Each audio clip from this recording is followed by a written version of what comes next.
some other podcasts claiming that you finally went public with them about your furious encounter, as they call it, with iShowSpeed. Haven't you already given us the full story on that on Sport Unlocked, Tariq? What's this rival podcast claiming an exclusive?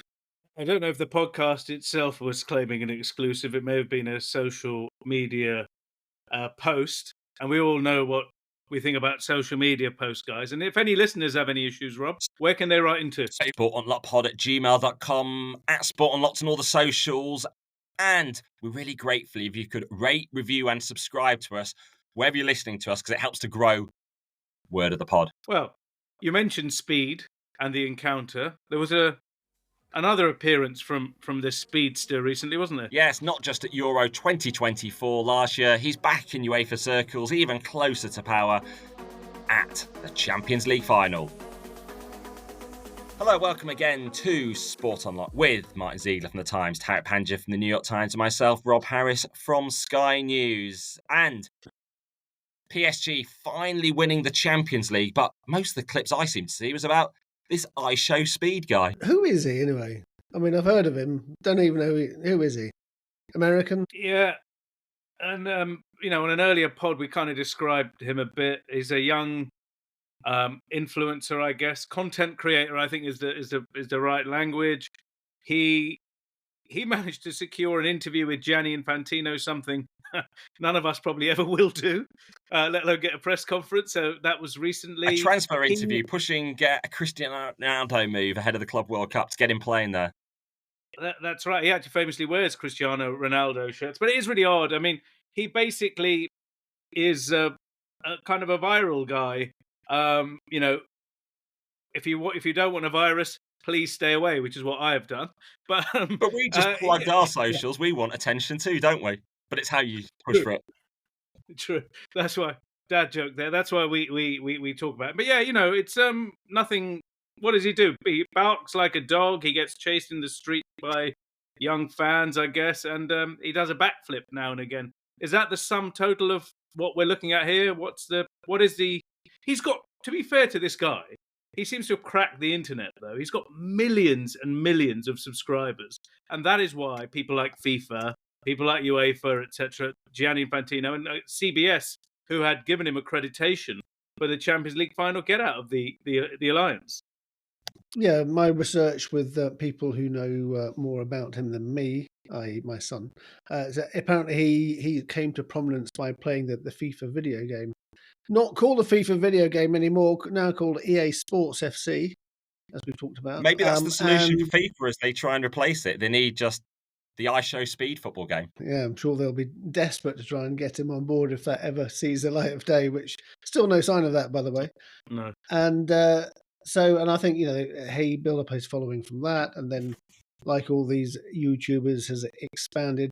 Yeah, but, to get the CBS accreditation, it just shows the broadcasters think this is the way to go as well. Millions of views he brought in. He's still 20 years old, full name Darren Watkins. And, he was quite disruptive in places. But that's all about how he brings in views. And, he did a lot for the CBS socials, brought them the audience, the younger audience that they're really going for. And they probably hope then they stick around and watch the match itself and future matches. Yeah, it's a network effect, isn't it? He's got millions of people who aren't ordinarily probably watching this stuff. You add their audience, multiply it with his audience, and you got a bigger group that you're being put in front of. But there's a darker side to all of this as well, isn't there? With some of these influencers and these people being attached to the game and some of the behavior and antics, it can lead to issues. And another guy who was at the Euro Champions League final in Munich was someone who we've also covered on the pod. The Turkish restaurateur, is it? Meat seller, roasted meats, Salt Bay. Yeah, Nusret Goki. He was there in the VIP area at the Champions League final, getting himself pictured with the great and the good, Gianni Infantino posing for him, which maybe is a bit surprising because in many ways, Salt Bay embarrassed FIFA at the Qatar World Cup final. Yeah, he's breached protocol quite badly. Somehow managed to get himself on the pitch after the final, selfies with the players, picked up the World Cup trophy, which is a no-no. So, and actually there was an investigation which I think led to somebody effectively losing their job or being moved on. And since then, Infantino, who had been one of his most loyal social media friends, had sort of dropped him, hadn't he? But yeah, this was a sort Interestingly, of getting back together. I look at the video on Salt Bay's Insta of him with Gianni Infantino. It's not been liked by Gianni Infantino. It seems like atting isn't allowed as well. So maybe there's a situation where Infantino wasn't expecting to encounter him. Then what do you do if you're ambushed by a selfie? Well, like the World Cup was ambushed by, and Lionel Messi and co in the final by Salt Bay. He must be very good at these types of ambushes. And nothing says breakup in this modern world like unfollowing someone on social media. And I think that's what Gianni Infantino did in this week of bitter breakups. He split with Salt Bay in the aftermath of that World Cup final, didn't he? See if Gianni Infantino's still with Elon Musk. We get into a bit more of Donald Trump later in the pod when we build up to the Club World Cup as well. Yeah, absolutely. It wasn't all plain sailing and all back to happy days for Salt Bay though, because a video went pretty viral about him being basically being ushered out of a hotel in Munich after the final by a security guard with his aide remonstrating furiously with the security guard who wasn't having anything to do with it. And it looked like he was basically refused entry to some sort of event. He later denied that, saying he'd just turned up to see his fans. A man after our own heart, maybe. How many events do we try and get into, or places to meet people? For stories, not to flog our meat. And get kicked out of as well. Hello, Paraguay. ¿Cómo estás? But he was seen around the UEFA hotel, apparently in corridors and no one to speak to. So I think we missed an opportunity by not being in Munich. We could have finally got him on here. Can I give my theory a little bit on both the World Cup? It was, this is the first prominent football match we've seen of this guy and these events since the World Cup final. I think there is a common theme here, and I think that is Qatar. Qatar obviously hosted the World Cup in 2022. They own Paris Saint-Germain. And I believe they're also investors in the restaurant. Is it Nusrat, did you say? The Salt Bay's food empire? I think there is Qatari investment in there. So maybe, he's part of the furniture when it comes to that group. And what a day it was for Qatar with Paris Saint-Germain finally winning the Champions League. It was a trophy win where we saw Nasser Al-Khelaifi front and centre amongst the celebrations. For so many years, obviously struggling to land the prize through the era of bringing in Neymar, hoping Mbappe could deliver it. Even, of course, Beckham as well, back in the day as well. But a different type of squad. But some of the narratives around this win may be seen as almost like a victory secured with little spending, but a young squad. Yet, I saw no one actually from the Paris area, despite all that talent. Young, but also not like cheap either. So, if you look at Désiré Doué, for example, who, all season he's been magnificent, doing incredible things. We had Lamine Yamal this year for Barcelona, and then you got Doué, 2 goals in the Champions League final, assist, incredible performance. But he gives the air of people who are just tuning. Look at this homegrown Paris Saint-Germain player. But they spent 40 to 50 million pounds or euros on this teenager, and they've got others like this. I think there are only 2 Frenchmen in the starting lineup as well for Paris Saint-Germain. So it's not a Paris team, it's not a French team at that point. But what I would say is it gave the veneer of all of the things you described. This is, given all of the criticism and all the hand-wringing of how they acquired Messi and Neymar and Mbappe and all of these players that are superstars, this is the best way they could win, because there wasn't one of these people who looks like, look at Paris Saint-Germain, they're a normal team now. and they've managed to win like this. And maybe some of that criticism was muted because of the optics and the difference. A likeable manager too in Luis Enrique. Yeah, that definitely helps. Yeah, no, I mean, if you look at their wage bill, it's still going to be absolutely huge compared to many other clubs in Europe. So it's not as though they're going to be huge changes there. I mean, I think not having to pay for Messi and Mbappe and Neymar is clearly going to take a big chunk off that bill, but it's still going to be pretty high. So I don't think anyone's going to say this is a sort of bargain basement squad. As Tariq said, it's still very, very high quality. So you have to wonder. You mentioned that wage bill there.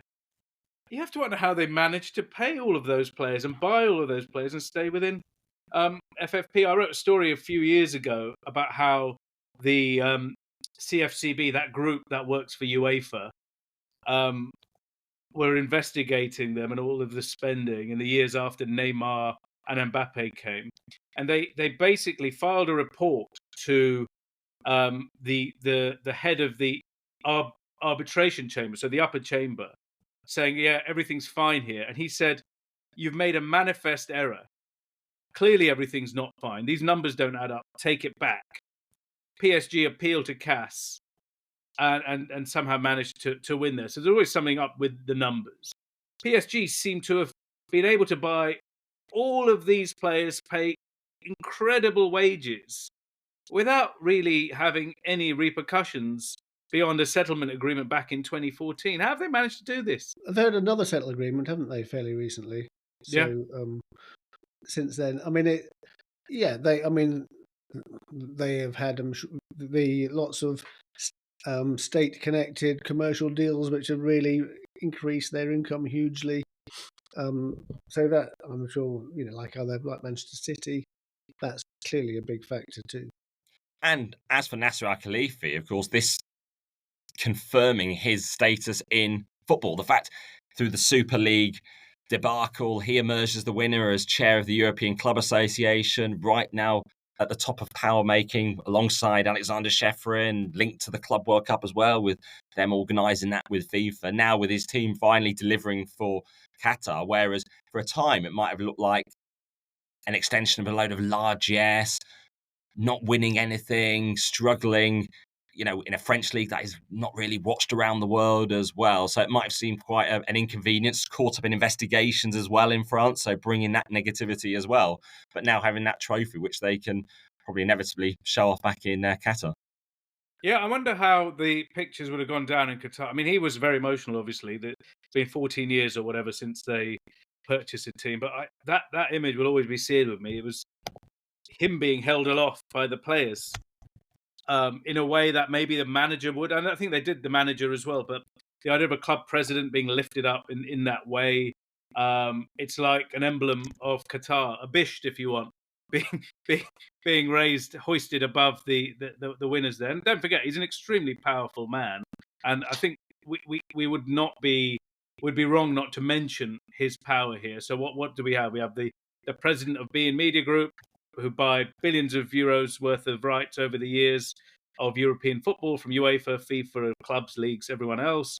You've got him, as you said, Rob, somehow falling into the seat as the president of the European Clubs Association after the Super League fiasco. You have him on the board, essentially, of UEFA as a UEFA Exco member. And he's very high up in the LFP, PSG president, and a minister of the Qatari government. That does give you a lot of power, doesn't it? And it's all a projection, really, of Qatari power. They finally won the biggest prize, perhaps, in club football. At the same time, diplomatically, they're more influential than ever. They're the power brokers between the discussions to attempt to bring about a ceasefire between Israel and Hamas. They host talks in Qatar. If you ever wanted an example of why investing in sport can be so important, think back 20 years. And when somebody mentioned Qatar, the first time I heard Qatar was bidding for the Olympics. I knew it was in the Gulf, but I couldn't have placed Qatar on a map. That money that they've spent, and a lot of it has been recouped as well, but I'm sure they would think, we are now a country everybody knows, everybody talks about.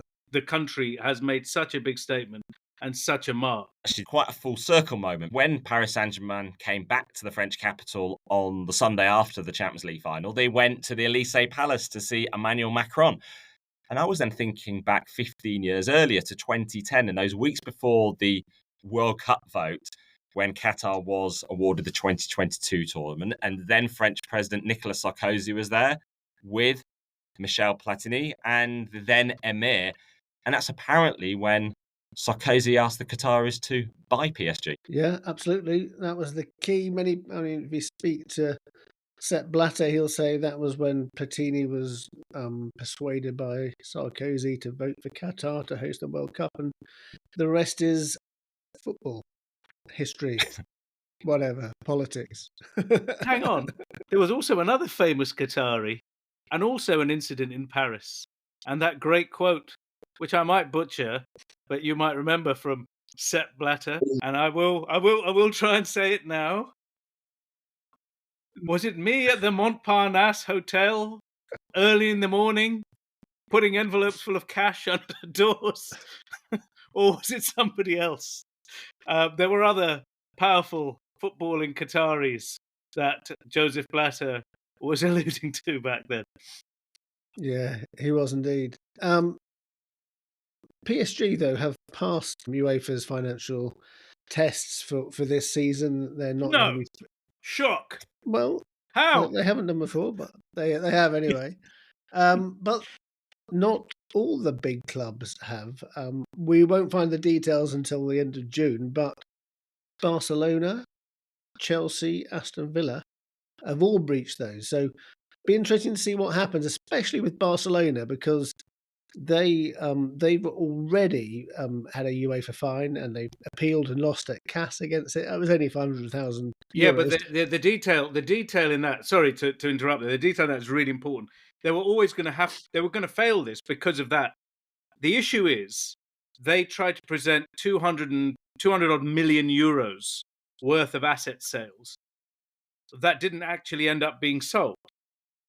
For some reason, they appealed this UEFA verdict. At the time, I felt was really like, hang on, if this money doesn't count, you've just fined them 50 grand. That's incredible. I felt at the time from UEFA. Now, if those assets don't count, they're going to be massively in breach of the UEFA regulations. But again, that's another team that we're cheering on, celebrating. They're buying all these players, despite being in this incredible financial crisis over the last few years.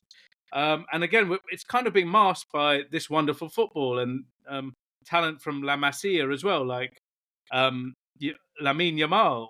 And it's great to watch these players and all of these wonderful teams. But if they're not playing by the rules, is it fair on their rivals? No, I mean that is the key question here. The thing with Barcelona, it's not just they also claim they were selling broadcast rights for like 25 years in advance, and under UEFA's rules, you can't claim the sale of those intangible assets for the future as income, immediate income. So that's been the problem there. According to UEFA's rules, anything can happen: points deductions, massive fine, even being excluded from the competition. But do you think UEFA have the stomach to, or the Club Financial Control Board have the stomach to go that far with Barcelona? Nothing indicates that, particularly when they can only be fined $500,000 for misreporting their profits. That seems quite something significant when they're misleading UEFA in such a way. And this speaks to UEFA's dual role, right? And this is the thing that is being discussed more and more. Competition organizer and governing body. Two of the best football matches I've watched in years were the two semi-finals involving Inter and Barcelona this year, which Inter ended up going to the. They were incredible games, with Barcelona playing a full role in those. Lamine Yamal playing incredibly well, like goals in the very, very, very, very last minute of normal time to switch the game, the result around. This is why we watch football as well, for nights like this. And then on the other hand, UEFA is charged with governing the rules, penalising teams that break the rules, and ensuring a level playing field. On the one hand, they really want Barcelona there, and most fans probably do as well. On the other hand, is it fair to have them there if they're massively breaking the rules? It's a risk to the value of their competition if they're without one of the biggest teams, and if there was a multi-year ban, and that can hit the appeal around the world. Yeah, it can. I mean, I'm not quite as black and white about it. This sort of dual role as you are, Tariq. I mean, have you got an example where they've acted powerfully in this over the last 15, 20 years? What they've had so many cases, one after the other, Zoogs, where they haven't done anything meaningful. Well, they have done to like some clubs like Juventus and AC Milan. What have they done to them? Excluded them from competition. Which ones? What do you mean, which ones? From European competition? AC Milan took a deal when they were going to be kicked out, when they knew they weren't going to be in the Champions League. They missed a season in the Europa League. Juventus, I don't think have been kicked out of anything. 2023-24, they were banned from the Europa Conference League for breaching FFP. I'm sure there's sort of pragmatism goes in on it, but I'm just saying it's if you have your own competition, then yes, but why should it be that we're not talking about politics, are we? Yeah, but you were saying they've taken strong action, and we should stick to this. We've seen strong action at Juventus in the European Conference League. We've seen cases involving Man City that have been very, very controversial, and UEFA's approach at CAS has been criticised very strongly and publicly. We've seen now this issue with Barcelona. We've seen an issue I just described with PSG where the adjudicating judge said, hang on a minute, this is completely wrong. We've had people resign from the CFCB because of settlement agreements. I just think there is a pattern of behaviour that shows a certain degree of, do we really want to do this, lads? Which, to my mind, would say, why doesn't somebody else do the governing part so there isn't a conflict of interest? Almost like a regulator for European football. No, just break it up. 3 parts. Because actually, as we speak, there's some doubt over whether David Cogan will eventually become the chair of the English football regulator because of his revelations about donations to Sir Keir Starmer's leadership campaign ahead of him eventually becoming Prime Minister as well. So quite a bit of uncertainty around that regulatory process in England. Yeah, there's something called the Public Appointments Commissioner who looks at these government appointments. And so he had an initial assessment, William Shawcross is the name of the commissioner, and decided that he wanted to do a full inquiry into this. I mean, I think we spoke before. I was slightly bemused by the whole process about why he was sort of handpicked without any regulatory experience, but not just under the Labour government, also under the previous Conservative government, despite him being a Labour donor. I just thought the whole thing's a bit odd. So it's good that you have people like that who can scrutinise this, and without having the having to answer to his competition organisers, Tariq. See, it was a strange. It still seems like a strange. Do you think it will happen then, Martyn? What? So what happens now, and what's the time frame? He didn't put a time frame on it, but he will interview David Cogan. He'll interview Lisa Nandy, the culture secretary. All the documents and WhatsApp messages and phone calls, logs and emails will have to be sent to him, and he will look and see what the process was, why this guy was seen to be handpicked, and then make a decision whether he thinks it's. He can't remove him, but he can make a recommendation, and then the government has to decide whether it keeps him or if he has sort of found some issues with it, whether they hold their hands up and say, sorry, well, yeah, we got it wrong, we're going to get somebody else. Cogan had originally applied for it, but then that was under a previous process. Then he was approached, wasn't he, by the Labour government? So he didn't originally apply for it. He was then asked to apply for it under the Conservative government, which he did. Then the general election was called, and then everything started again. It was re-advertised. He didn't apply for it. Again, he was called up by the permanent secretary, who said, please apply again, and he was persuaded to, so he did again. So on neither time did he apply. So we'll see where that does go. But back to the world of UEFA and FFP to run through some of the other things keeping UEFA very busy at the moment. So Crystal Palace, they've been at UEFA headquarters in Neon this week, but this is about multi-club ownership and whether or not Crystal Palace, having won the FA Cup, will be allowed in the Europa League, given the fact John Textor also owns Lyon. Yeah, this is a really interesting one. It's not a classic multi-club ownership model like Manchester City or others. So John Textor has Lyon and Botafogo in Brazil, and he does have 43% of Crystal Palace's shares, and he has said he's complained before that he basically doesn't have any operational control. He only has 25% of the voting rights, and he's found himself basically out of the loop and is wanting to. He's been trying to sell his Palace shares since November. So Palace's argument, although they missed the March the 1st deadline to set up a blind trust or whatever, their argument is that it's not a multi-club ownership model. They don't share anything with Lyon, and he has no control over the club. But funny enough, he's in that legal dispute, isn't he, with a Portuguese coach, and this involves. I think he put Palace in there as well, didn't he? He did, yeah. He signed a contract with the coach whose name escapes me now, and he said to him, "Come to Brazil, manage my team Botafogo, and I will also guarantee that you will get a job." According to this guy's legal complaint, you will get a job at either Crystal Palace or Lyon, and in that time you cannot get a job with anybody else. So he didn't give him a job at either. He was fired from Botafogo or left Botafogo very quickly. He didn't get a job at either of those teams.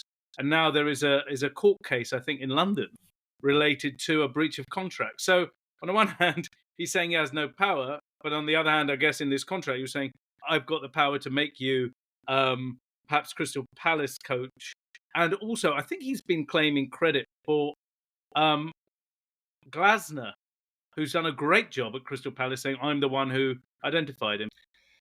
Bruno Lage is the Portuguese guy you're referring to. Yeah.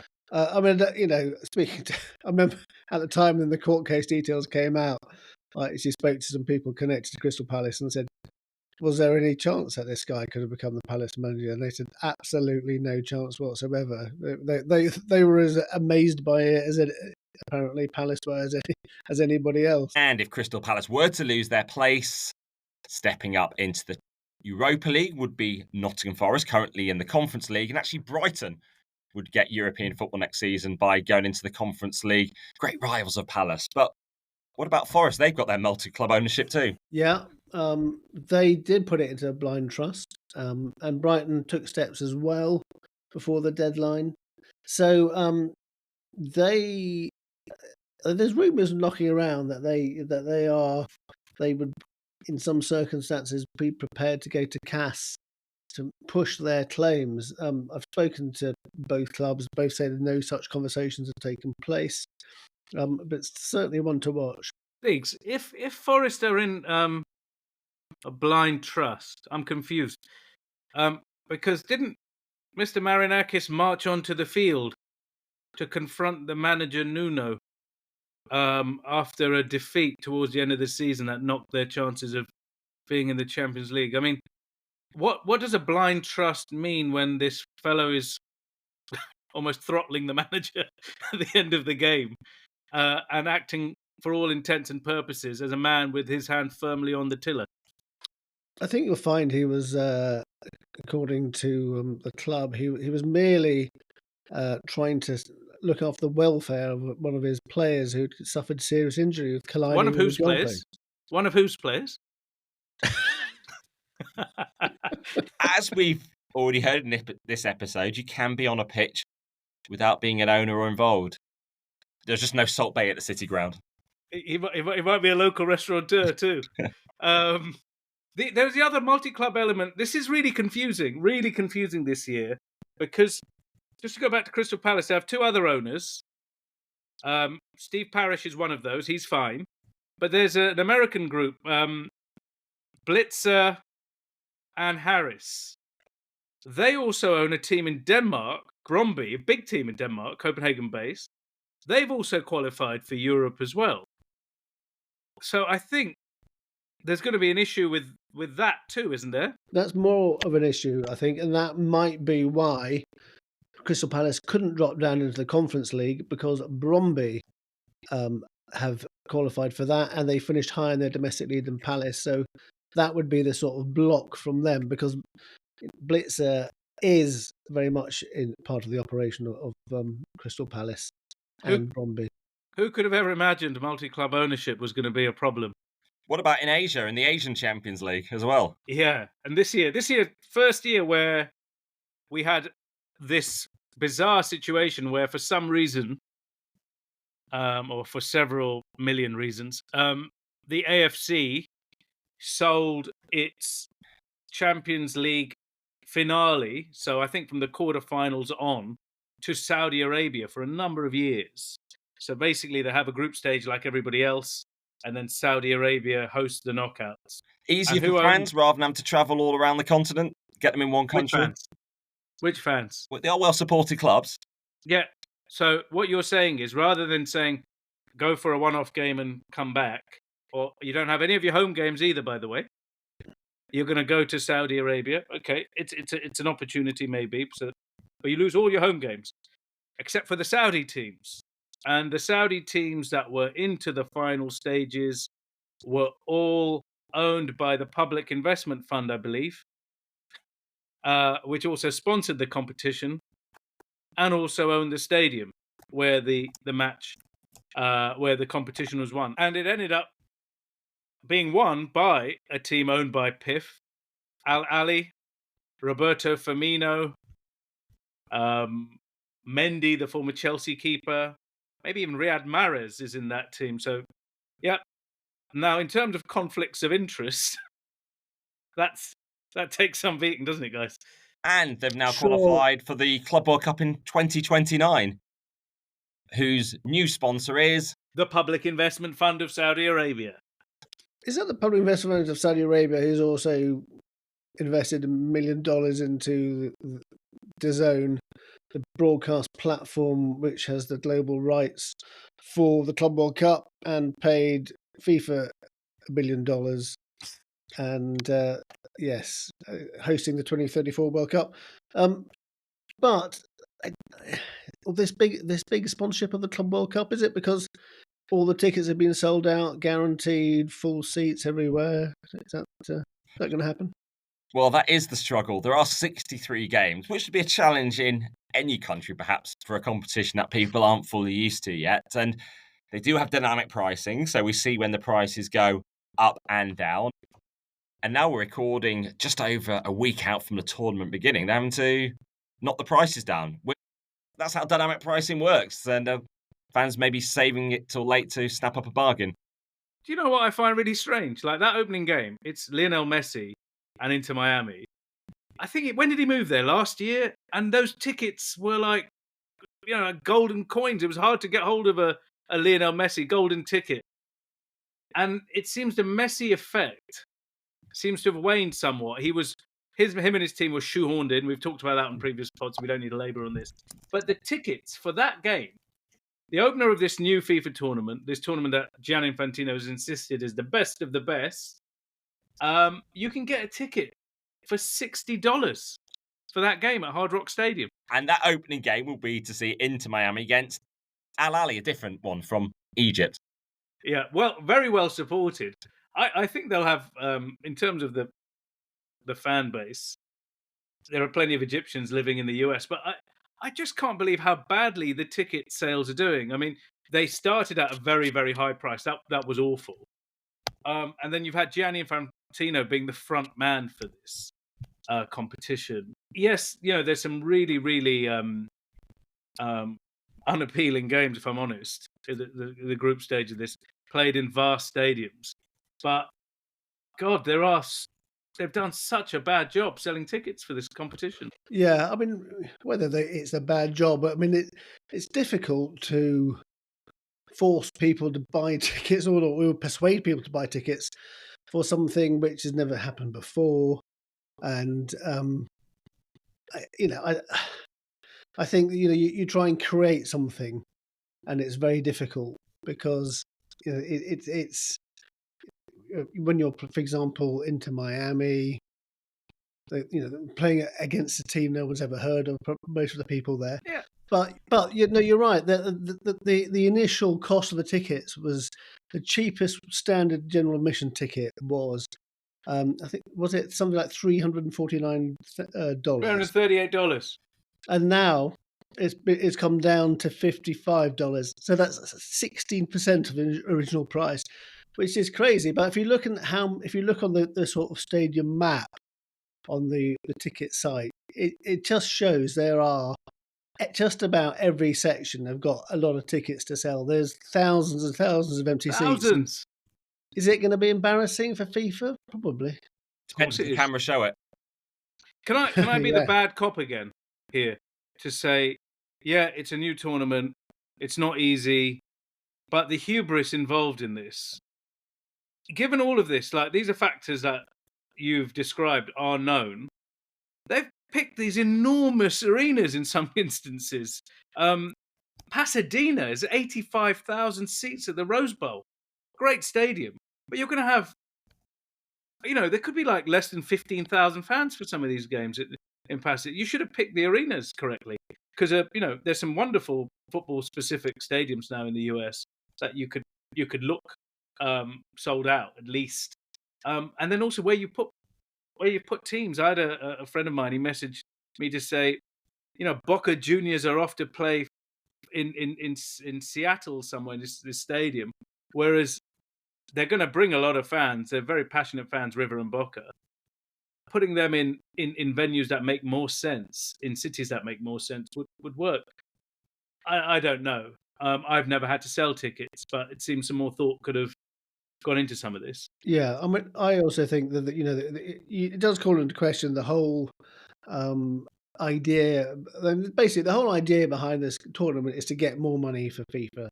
That is the sort of bottom line, and to sort of increase the sort of power and influence of Infantino. It's his pet project. And this does feel like it is potentially. Did football really need it? But the dynamic pricing thing you referred to, Rob, is, I mean, I heard about this couple, a friend of a friend who spent $700 on 2 tickets when they first went out for sale. And they get people sitting next to them. Basically, the seats next to them are free, and you can get them for those 2 seats next to them for $110. So they spent $700, and it's must be gutted. I mean, they feel like they're cheated, basically.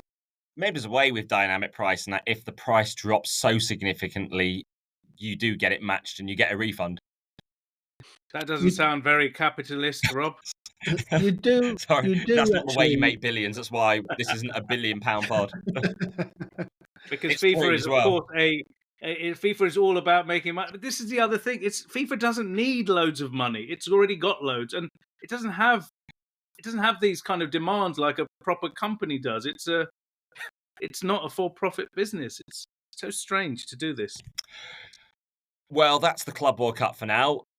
Before we end up, let's get away from football for a bit. Actually, rugby. They're trying to start their own new breakaway competition, maybe partly under the threat of things like the Club World Cup, that team owners are trying to find a way to get some attention globally in rugby union.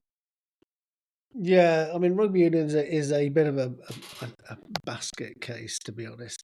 And they're having their own Club World Cup plan, but there's also this, I suppose, Super League style project called R360, which apparently is creating a lot of interest. It's done sort of provisional contracts with a load of players, promising that the top 40 players will get paid more than £1 million a season. And I think at the moment only 5 players in the world rugby players get paid that amount of money. So they've done that, and the idea is they will go. It'll be these franchises, and they'll go from city to city like London, Hong Kong, Sydney, whatever, and they will play this, a whole series of games and have music and everything like that. But these won't be existing teams. These are different from the Super League. These will be brand new teams. Six, this is really, really interesting. I think we're in this big moment where we're going to see at least efforts to do this. What you just described is something that a bunch of investors in Singapore and Saudi Arabia, fronted by Seller, if you're in the Premier League, they're that company on the front of Newcastle shirts. Also, funny enough, owned by the Public Investment Fund of Saudi Arabia, are trying to do with global basketball. So they've got $5 billion, they reckon, and they're going to create city teams with new names from all over the world, like you've just described there. Put a bunch of basketball players in there, travel around the world like Formula One, go to cities and have like 2-week-long tournaments. It does sound eerily similar to your rugby. How feasible is it? Are there many hoops to jump through? Oh, Rob. Classic. Do we know who's backing the rugby? I've unsettled you. You have? Who's backing the rugby venture? No, that remains confidential, secret at the moment. But what you do know is that the legal chief of the new setup, a guy called John Loughagan, previously worked for the IPL and Saudi-backed Live Golf. Can I shock you? Would it be surprising if there is some Saudi financing to this rugby project? There has been an attempt to get a rugby championship off the ground in Qatar as well, hasn't there? Yeah, there has. So I mean, we'll see what happens. No deal has been struck with PIF so far, that is for sure. But that doesn't mean anything won't happen. I mean, I think what's interesting is they have gone to World Rugby, the International Federation, and say, we want you to approve this so our players can still play for their national teams. Mm. So you got World Rugby now. It's a bit quite a dilemma. Do you say we are not going to go with you and approve you, or do they face losing, potentially 40 of the top players in rugby, the biggest stars, to this new tournament? But they might have gone to them also because of the legal issue. Super League has shown this. People have seen a pathway here. You ask for approval, it gets denied. You go and seek legal action on the grounds of competition, saying this is a monopolistic practice from the governing body, and your chances are the courts may agree and say you are an abusive monopoly, as we've seen in the Super League case. This honestly is fascinating. This and see interesting how this ends up. Well, there's another breakaway competition as well to discuss. Although I don't think the Public Investment Fund are going to be putting any cash into the enhanced games, not if they're trying to host the Olympics anytime soon. Of course, this is the curious Olympic-style event where actually they encourage performance-enhancing substances to be taken. But we've been hearing from World Aquatics this week. They perhaps, not unsurprisingly, said that anyone who competes in it or anyone who's involved as a coach or official will be banned from their competitions at World Aquatics. Kissing, meat. Well, the Public Investment Fund might not be, but there is a very powerful person who has invested in this. There's Peter Thiel, tech billionaire, but also Donald Trump Jr., the President of the United States' son, and his venture capital firm, 1789 Capital, are investors in this. So, some influential people are backing the enhanced games. I can't personally. I would be amazed if it actually amounts to anything. But the business model is not a media model really, in terms of let's all watch people compete. They want to sell supplements. Do you want to swim faster, run faster? Hey, we got this magic potion that bloke just broke the world 100-meter breaststroke record with. Would you like some of this? And that's what they plan to. It's quite a dark vision of sport, isn't it? We heard from the UK Anti-Doping Agency, who expressed their deep concern that the event seems more than likely to go ahead. They called it a dangerous undertaking that diminishes rather than enhances all those involved. The fact they're now putting out statements means they're actually concerned this is not just some publicity stunt, but maybe something that could really take off, and sending out the wrong messages, they say, to young people about performance-enhancing drugs. Yeah, interesting. Trump Senior, he's made some edicts this week. Are we going to be allowed to go to the World Cup ourselves, or any fans going to be missing out, do you think? So, Ziegs, what you're alluding to is a ban on 12 countries, which includes the first country to qualify for the World Cup from Asia, which is Iran, who always qualify and do quite well in terms of the Asian qualifiers. So there is a caveat here where officials and teams for major sporting events, they name check the World Cup and the Olympic Games. But what they didn't name check was supporters. So if I'm an Iranian supporter, and they do send big numbers to the World Cups, it's very unlikely that they're going to be able to go.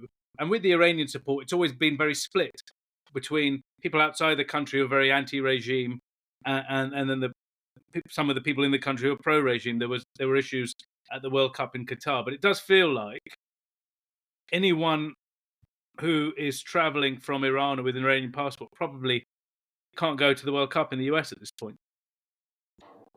Interesting. One to watch for sure. I would say follow updates on X, but maybe Donald Trump will stop posting them there, given his fallout with Elon Musk. And if you do rate, review, and subscribe to us, the word spreads. But for now, thank you for listening. Goodbye.